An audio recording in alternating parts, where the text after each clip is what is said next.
Yo, what is up guys? It's the Goblin and welcome back to another Call of Duty Black Ops 4 video. In tonight's video, we are going to be talking about the best class setup and how to make this GRAV assault rifle overpowered, which is already one of the top tier or best assault rifles or even best guns in the game as of right now on this patch. We're going to talk about the best setup to maximize this weapon, make it even better. The GRAV assault rifle, also known as the Galil, like it has been known as in previous Call of Duty games, a very, very solid weapon that we're going to be talking about. This gameplay here is a quick domination game where a lot of the times where if enemies leave or even if enemies aren't leaving, if you're just dominating the enemies so much with your kill streaks or with your map, map possession, or where your teammates are sort of playing the map and the flags and stuff like that, you will get games where they will end pretty fast. And this was one of those. So I go 79-2, but it ends in even 9 minutes and something seconds. So not even a full 10 to 13 minute gameplay like you get a lot of the time in domination, where if this had lasted, I probably definitely could have got one more set of streaks and got those score streaks up.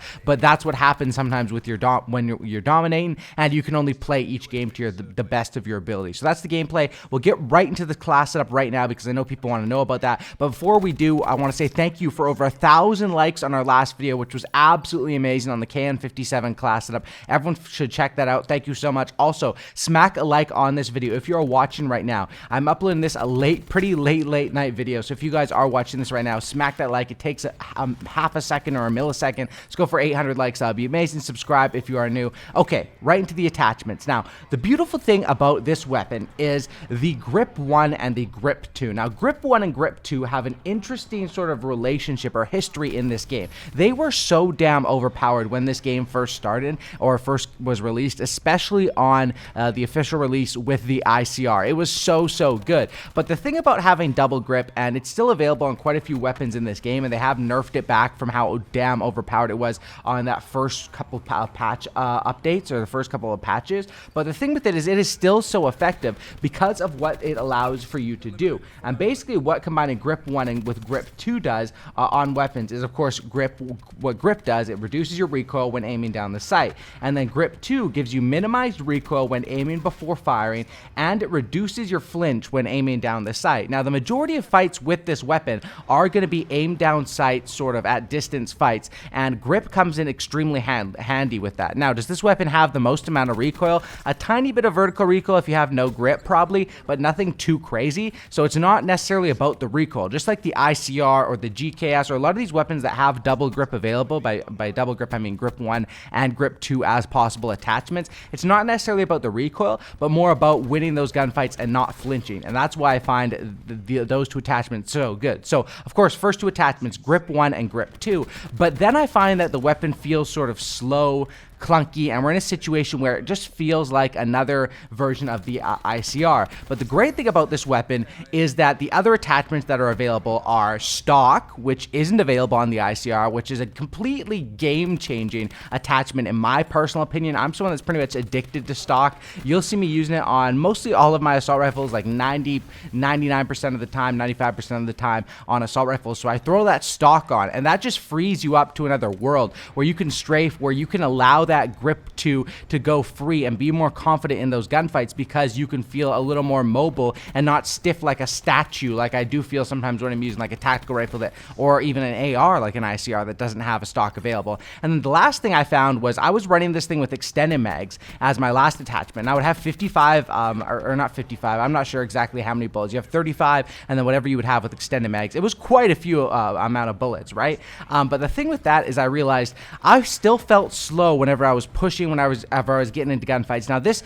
is not designed necessarily for close range or rushing. I think this class up what the Galil is made for is more for distance. I mean, it's got strong damage, strong accuracy, and those are probably the things that is more built for. It doesn't have the best fire rate, but it's got one that can compete and definitely is consistent. And as far as the damage, it's also got a solid damage, definitely towards the top part of the assault rifle class or mid-level, I guess you could say. So for my last attachment, I took off the extended mags and started going with the quick draw, and it made a world of difference. As you can see there, 40-1 in the first half, preparing myself to go absolutely ham in the second half as well. It makes a world of difference having that quick draw. It really does. Even on an assault rifle, like I say, this one I'm focusing on keeping more distance fights than maybe something like a Peacekeeper or a KN.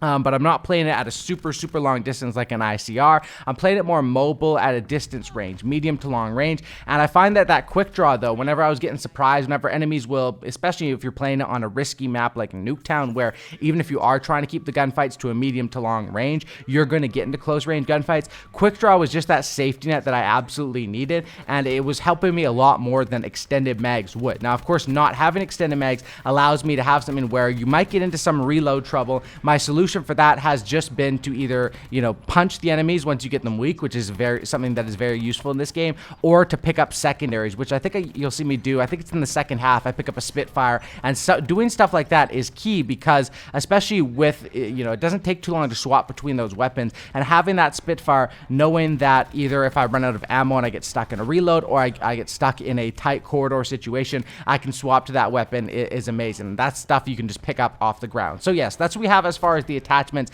4 attachments. I wanted to take my time and explain them because these attachments are really what make this weapon. Like, I've spent time using this weapon with red dot sights, with a bunch of different stuff, and I've come to the conclusion, for me personally, I think these attachments give you a solid foundation, and I call this the big boy class setup because with that, you got grip 1, grip 2, you got stock, you got quick draw.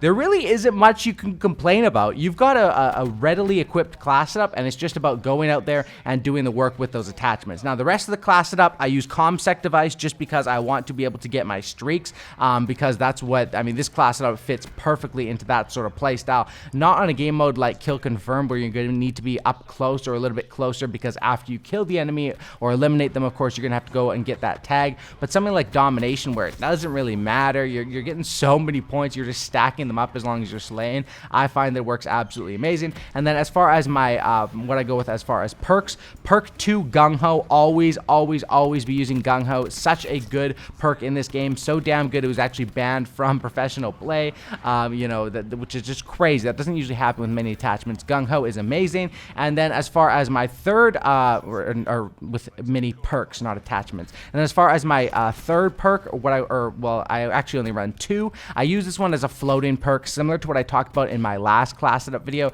So in this gameplay, I ran with Flak Jacket and Gung Ho, but that is, of course, Flak Jacket isn't to accommodate directly to this Galil or Grav class setup, but it's more to accommodate to the game mode and map and goal situation, those 3. So game mode, of course, was going to be Domination, where you are going to get a fair amount of action, grenades, different things like that happening. Nuketown, where you're definitely going to get a fair amount of that sort of thing. And then just my goal, which was sort of to play around the mid area of the map, maybe even a little bit back once my streaks were stacked up. Whenever it gets hectic like this, you can see me ducking down, taking my time, trying to make sure that I can convert. So Flak Jacket was my best option there. In other situations, it might be Scavenger, it might be Tac Mask, it might be Dead Silence, it might even be Ghost. There's just so many different things, or maybe Team Link. Having that floating perk is very, very nice. I, of course, had Crash Specialist here, so I didn't have to worry about Scavenger, and I feel like, and this is really what I'm starting to feel like, at least as of right now in this moment,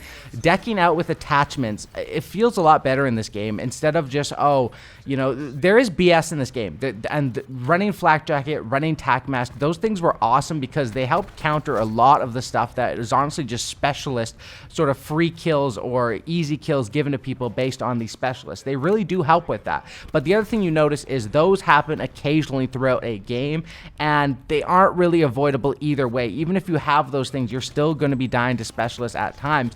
But what you can avoid is losing gunfights, and by decking out your class setup to have it optimized and be the best possible weapon, attachment, perk setup for your, not specifically just that weapon, but your weapon, map, mode, and goal, it is absolutely amazing. And I highly recommend everyone use this weapon and everyone give this specific class setup a try, because I love this thing. And I was someone that I like this weapon a lot, but I couldn't find that specific setup that I was sticking to. I think that I found it now with this. And of course, there's still going to be other things I want to try out and mix up. But if you're looking for a solid gun that can do consistent work, medium to long range, and that is just overall something that's good, the biggest weakness of this weapon is that reload 35, but it doesn't become too big of a factor just because the fire rate isn't overly super duper high. But keeping that in mind, understanding that you're going to have to maybe pick up some weapons or keep that gun reloaded, you're not going to be able to run into a crowd of